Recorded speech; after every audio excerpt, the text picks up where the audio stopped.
The fact that they launched a ICBM test is hugely dangerous, not just for us, but for so many of our friends in the world.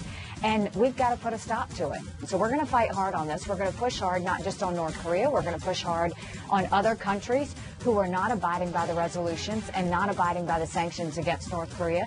And we're going to push hard against China.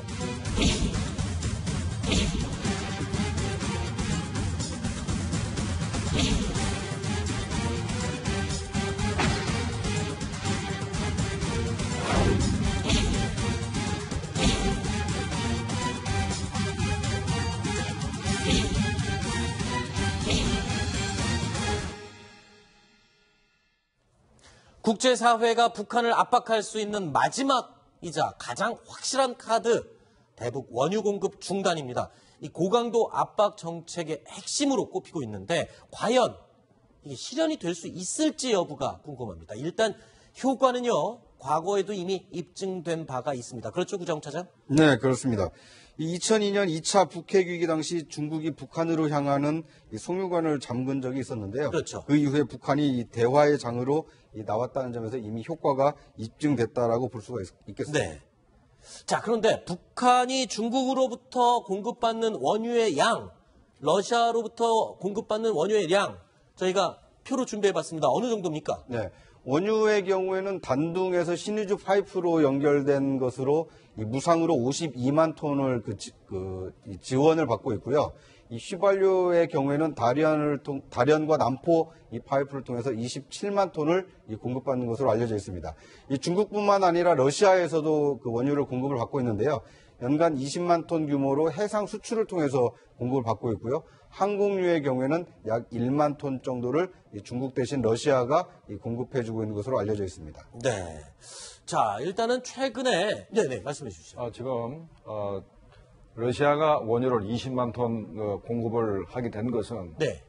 북한이 중국의 제재를 피해서 그렇죠. 약간 그 무역 다변화를 위해서 이제 그 원유를 이제 러시아에서 이렇게 많이 이제 수입을 하는 건데 최근에 이렇게 바뀌었지 않습니까? 최근에 바뀌었습니다. 네네. 저게 저렇게 바뀌었는데 그러면 20만 톤 그 수입한 돈이 어디서 났느냐 하는 네. 부분인데 네. 아마 러시아에 그 파견한 노동자들의 그 임금을 가지고 네. 저걸 사온 게 아닌가 이렇게 생각이 됩니다. 러시아 파견한 노동자들에 대한 대가로 번 돈, 그걸로 다시 러시아로부터 원유를 수입해오고 있는 거군요. 자, 그런데 중국은 아직도 52만 톤, 그러니까 지금 총 합계를 보니까요, 북한이 매년 100만 톤을 들여오고 있는데 그중에 79만 톤을 중국이 공급하고 있어요. 심지어 52만 톤 절반 가까이는 무상으로 들여오고 있네요. 그 무상으로 주는 거는 네. 중국이 경제개발 5개년 계획을 이제 세웁니다. 네. 그 계획 중에 북한에다가 연간 50만 톤 주겠다고 그게 액수가 들어가 있습니다. 네. 공짜는 아니고 네. 차오간 형식으로 주는데 네. 한 번도 지금도 돈 달라고 한 적이 없기 때문에 사실상 무상입니다. 자, 그래서 북한이 중국으로부터 들여오는 그 원유 파이프 위치를 저희가 지도로 한번 그려봤습니다. 자, 러우팡진. 자, 그리고 이쪽이 북한이고요. 이쪽이 중국입니다. 근데 러우팡진에서 원유 수송관이 쭉 이어지고 있고요. 도착하는 곳이 봉화화학공장입니다. 눈에 띄는 곳이 이곳인데, 자, 북한에서 봉화화학공장 그러면은 굉장히 그 산업 인프라, 말하자면 기간 사업으로 굉장히 중요한 곳이라면서요. 어떤 역할을 하는 곳입니까? 그렇죠. 전략적으로 상당히 중요한데, 네네. 저게 평안북도 피현군 백마리라는 곳입니다. 저기 이제 백마강이라는 큰 강이 있고, 그러다 보니까 1차적으로 중국에서 들어오는, 그러니까 해릉장성에서 출발한 원유가 단동 와서 다시 압록강을 건너서 저기까지 파이프라인으로 들어오게 되는 것입니다. 네. 저기서 1차적으로 가공해가지고는 다시 남쪽인 안주, 거기까지 내려가서 다시 재제조해가지고 원유, 석유니 뭐니 다 분리해가지고 네. 공급하게 됩니다. 그러니까 북한이 들여오는 원유의 대부분이 1차적으로 봉화화학공장에 도착해서 이곳에서 이제 갖가지 화학 제품으로 할 수 있는 기초 원료로 만들어주는 아주 중요한 기간 산업. 그렇죠. 아주 중요한 그 공장이라고 볼 수가 있습니다. 네. 자, 그렇다면 북한의 목숨줄이라고 여겨지는 이 원유 공급, 이것이 중단되면 과연 북한은 어떻게 되는지 그 현상부터 알아보도록 하겠습니다. 자, 원유가 공급이 중단되면 북한이 받게 되는 주요 타격 산업별로 한번 분류를 해봤습니다. 첫 번째, 공군 전력이 전면적으로 중단이 된다고요? 그렇죠. 항공유를 공급 못 받으면 네. 북한의 비행기가 하나도 뜰 수가 없죠. 네. 2013년도에 중국이 항공유 연간 5만 톤씩 그렇게 판매하던 거를 2013년, 2014년 양년간 중단했었습니다. 네. 그때 북한이 공군기가 거의 훈련을 못하고 네. 땅에서 그냥 대기한 상태에 있었거든요. 네. 아마 그런 현상이 다시 벌어질 겁니다. 네. 특히나 북한에서는 이 항공유를 100% 수입을 한다면서요. 자체적으로는 항공유를 만들 수 있는 능력이 없는 거죠. 그렇죠. 저 봉화화학공장이나 안주 정제공장에서 저것을 정제할 능력이 없기 때문에 네. 지금 대련에서 들어오는 석유를 가지고 석유가 이제 거기서 이제 항공유가 들어옵니다. 그런데 과거에 중국에서 약 5만 톤이 들어왔는데 지금 10배가 줄어든 5천 톤으로 줄어들었기 때문에 북한 공군 조종사들이 거의 비행기를 타고 하늘을 날아오를 수가 없는 겁니다. 워낙 이 항공유가 많이 들어가기 때문에. 네. 그리고 이제 고려항공만 보더라도 약 21대의 항공기를 가지고 있는데 네. 그것도 제대로 뜰 수 없고 네. 그 화면에서 나오는 바와 같이 지금 손을 들고 네. 손으로 지금 비행기 모형을 들고 훈련을 하는데 아마 이라크나 무슨 이란 공군도 저렇게는 훈련하지 않아요. 그러니까 이 기름을 아끼기 위해서 항공유를 아끼기 위해서 비행기 모형을 손으로 들고 지금 몸으로 움직이면서 비행 훈련을 지금 하는 겁니까? 그렇죠. 이게 어떤 우리 같은 경우는 첨단 장비를 가지고 하고 있고 네. 심지어 중국만 보더라도 몸체에다가 항공기를 붙여가지고 네. 말하자면 유동과 각도를 훈련하는데 저것은 그것도 아닌 그냥 손에 애들 장난감 비슷한 것을 들고 하는데 저것이 전적으로 무슨 기술적인 장비 부족보다도 네. 휘발유가 없기 때문에 항공유가 없기 때문에 저렇게 하고 있는 거예요. 그렇군요. 자, 그리고 또 기름이 공급이 중단이 되면 북한에서 타격을 입는 분야 제일 먼저요. 물론 선박과 항공 운항기 당연히 공군 전략으로 움직이지 못하니까 민간 항공과 선박기도 운항이 정지되고 당연히 금수 품목을 수입할 수 없게 됩니다. 그리고 세 번째로요. 기간 산업 아까 말씀드린 봉화화학공장이 운행을 멈추게 되고 이렇게 되면 화학 제품을 사용할 수 있는 원료 자체가 끊기고 비료도 만들 수 없고 비닐도 만들 수 없고 섬유 공장도 모두 정지가 되는 이렇게 되면 북한 사회 자체가 멈춘다고 봐야 되지 않을까요? 네, 그렇죠. 거의 멈춘다 봐야 되는데 북한이 적어도 중국이 완전히 원유를 차단해도 네. 북한이 3개월은 견딜 겁니다. 비축유가 있나 보군요. 그러니까 통상 보면은 탄약하고 네. 식량 그다음에 이제 석유를 3개월치 항상 비출하고 있어요. 네. 그래서 아마 파이프라인을 잠궈버리면 네. 3개월 후부터 큰 문제가 발생하기 시작할 겁니다. 일단 3개월은 버틸 수 있지만 그 이후부터 비축유가 떨어지면 문제가 될 수 있다. 자, 일단 국가 기간 산업 그리고 산업 부분에서는 이렇게 되는데요. 북한 주민들의 생활은 어떻게 변할지가 궁금합니다. 원유 공급이 중단됐을 때 북한 내부에 있는 주민들의 생활 어떤 게 제일 먼저 달라집니까? 엄청난 타격이 있습니다. 네.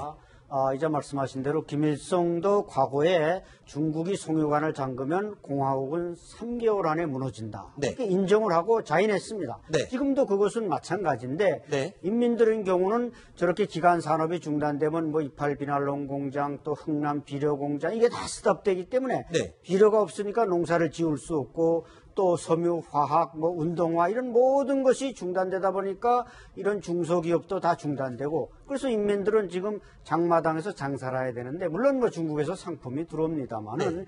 북한 내에서 기업이 돌아가야 어느 정도 상품이 공급되고 장사를 하는데 그게 안 되니까 인민들도 그냥 손가락 빨 수밖에 없는 그런 상황에 놓이게 되는 것이죠. 네. 기름이 아무래도 여기저기서 부족하니까 기름 자체가 굉장히 금보다 더 귀한 그런 거래 품목이 되기도 하겠군요. 그렇죠. 그래서 공군 조종사들이 말입니다. 저녁에 퇴근할 때 비행기를 내려서 퇴근할 때 잠바를 입는데 그 속에 플라스틱 병으로 2개를 기름을 감춰가지고 나옵니다. 페트병 같은 거예요. 네, 페트병에다가 비행기에서 기름을 뽑아가지고 네. 그걸 가지고 나오는데 이 가뜩이나 항공유가 모자란데 그걸 가지고 나와서 한 병을 팔면 약 2리터짜리 한 병을 팔면 네. 한 5일간 먹을 수 있는 쌀을 삽니다. 아하. 그러니까 조종사가 그 정도 어려우니까 보통 노동자 농민들이 기름의 부족에 있어 받는 타격이라는 것은 네. 표현할 수가 없는 겁니다. 그렇군요.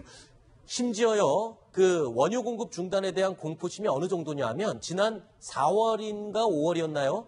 이 중국에서 원유 공급을 중단한다는 소문이 돌았을 뿐인데 평양 내의 주유소의 기름값이 어마어마하게 올랐다면서요? 이 당시에 거의 2배 가까이 올랐다라고 얘기가 전해지고 있는데. 그렇죠. 북한의 기름은 이제 리터로 팔지 않고 키로로 팝니다. 그래서 1kg가 보통 6,000원에서 8,000원 했는데 네. 저 당시 이제 기름값이 갑자기 그 부족 공급이 중단되고 또 당국도 완전히 조절에 들어가다 보니까 네. 공무원이나 군부대나 뭐 공안기관 이런 차량만 하고 일반 이제 북한에서 자가용 굴린다는 게 뭐 연예인들이나 무역 신흥 부자들이 좀 굴리는데 네. 이게 6,000원, 8,000원 하던 기름이 1kg에 15,000원, 16,000원까지 오르다 보니까 네. 보통 북한에서 근로자들이 월급이 3,000원에서 4,000원인데 네. 이게 1kg에 기름 1kg에 10,000원이 넘어간다면은 아하. 일반 사람들은 기름을 쓰지 않고 가만히 네. 주저앉아 있어야 됩니다. 네. 기름이 없으면 당연히 전기도 만들지 못하니까 전기로 이용하는 모든 생활 시설은 또 사용할 수 없게 되는 거겠죠. 그렇죠. 네. 북한은 이제 화력발전소 대우 석탄 화력발전소고 네. 근데 수력이 위주입니다. 그렇기 때문에 그래요? 석유를 쓰는 발전소는 선봉 화력발전소 정도가 있고 별로 그래서 전력 생산에는 큰 타격이 없습니다. 아, 그래요? 좀 이게 기초적인 질문이긴 한데요. 미사일 원료 같은 건 어떻습니까? 만약에 원유 공급이 중단되면 미사일 원료도 지금 북한이 그래서 이제 고체 연료에 집착하는 이유가 하루 저기에도 고급 항공기보다 더 고급 연료를 써야 되는데 그게 안 되니까 이제 고체 연료로 거의 다 대체하고 있고 따라서 연료 공급이 중국으로부터 어떤 원유 공급이 중단되거나 압박이 올 경우 미사일 발사 실험이나 이런 데도 당연히 그 타격을 받을 수밖에 없습니다. 네. 자, 얘기를 들어보면요. 원유 공급이 중단되면 북한에 어마어마한 타격이 되는 거는 확인이 됐습니다. 그런데 문제는 말입니다. 과연 이게 현실적으로 원유 공급 중단의 압박을 할 수 있을지 여부입니다. 왜냐하면요. 이 중국에서 원유 공급 중단을 나서줘야 되는데 중국은 지금 유엔에서 원유 공급 중단 압박을 하겠다라고 했더니 강력히 지금 반대하고 있잖아요. 러시아도 같이 반대를 한다고요. 네, 유엔 안보리에서 미국 측 안에 보면은 네. 북한에 대한 석유류 판매를 이제 금지한다는 그 안이 있거든요. 그래서 중국하고 러시아가 반대를 해서 결의안이 현재 채택이 안 되고 있는 상태거든요. 네. 그다음에 또 요번에 우리 문재인 대통령하고 시진핑 주석하고 얘기를 할 때 중국 측에서 북한을 혈맹이라 그랬습니다. 네. 혈맹이라는 표현은 벌써 한 수십 년 만에 다시 쓴 그 표현인데 네. 현재 중국의 입장을 봐서는 석유류 판매를 끝까지 반대할 가능성이 높다고 생각이 됩니다. 네. 자, 일단은 중국과 러시아가 반대하고 있는 상황에서 유엔의 이 원유 공급 중단 압박은 현실화될 가능성이 지금은 굉장히 낮아 보입니다. 그래서 미국이요, 또다시 독자 제재를 검토를 하고 있습니다. 그렇다면 과연 이 중국을 움직일 수 있는 압박 카드를 미국은 가지고 있는 것일까요? 어떤 게 있습니까? 김정근 교수님, 미국이 중국을 움직일 만한 압박 카드. 중국을 움직일 만한 압박 카드는 가장 큰 게 있는데 네. 아직까지 누구도 입에 담지 않는 것 같습니다. 가장 네. 큰 거는 중국이 북한에 대해서 제재를 충분히 안 해가지고 네. 북한이 ICBM을 완전히 개발해서 네. 개발한다 그러면 우리가 북한을 선제 공격을 하든가 네. 할 수밖에 없다 하는 게 하나죠. 네. 그러니까 선제 공격 가능성 때문에 전쟁이 벌어진다. 네. 중국이 원치 않는 부분이기 때문에 네. 이게 가장 큰 압박이고 또 하나는 현 상태로 계속해서 북한이 핵보유국이 되면은 한국과 일본, 대만이 핵보유를 할 수밖에 없다. 네. 감당하겠느냐? 네. 라고 압박을 할 수 있는데 그 얘기는 아직까지 트럼프 대통령이 안 하는 것 같아요. 네. 이게 가장 큰 압박인데 그렇게 해서 압박을 하는 것이 중국을 움직이는 데 가장 좋은 카드라 생각이 됩니다. 또 한 가지 미국이 이 북한을 향해서 세컨더리 보이콧을 해서 북한을 도와주는 중국 은행과 기업들, 거래하는 모든 회사들에 대해서 압박을 했다. 그러면 중국에서는 자국 기업과 은행을 보호하기 위한 조치에 나서든가 아니면 미국의 의도에 따르든가 둘 중에 하나 선택해야 되는 상황이 오지 않습니까? 현재 달러가 세계 기축통화이기 때문에 네. 만약에 미국이 중국 은행에 대해서 제재를 가하면은 그 은행은 파산할 가능성이 높습니다. 그렇죠. 굉장한 압박이 가해지기 때문에 네. 중국 은행들이 단계적으로 북한과의 거래를 완전히 중단할 가능성이 높습니다. 그렇죠. 그렇게 되면 미국이 원하는 어떤 중국에 대한 압박 카드로 사용할 수 있는 거 아닙니까? 그런 내용은? 압박할 수가 있는데 네. 문제는 이제 미중 간에 네. 이제 경제 전쟁이 벌어지게 되는 겁니다. 아하. 중국이 순수히 그걸 수용할 것이냐, 네. 아니면 중국도 어떤 보복 조치를 할 것인가 문제이기 때문에 네. 미국도 쉽사리 세컨더리 보이 카드를 이렇게 쉽사리 던지기가 네. 쉽지 않은 상황입니다. 알겠습니다. 자, 전 NSC 정보관리실장 김정봉 실장님은 여기서 인사드리고 안찬일 소장님도 역시 인사를 드리겠습니다. 오늘 바쁘신데 나와주셔서 고맙습니다. 오늘 말씀 고맙습니다.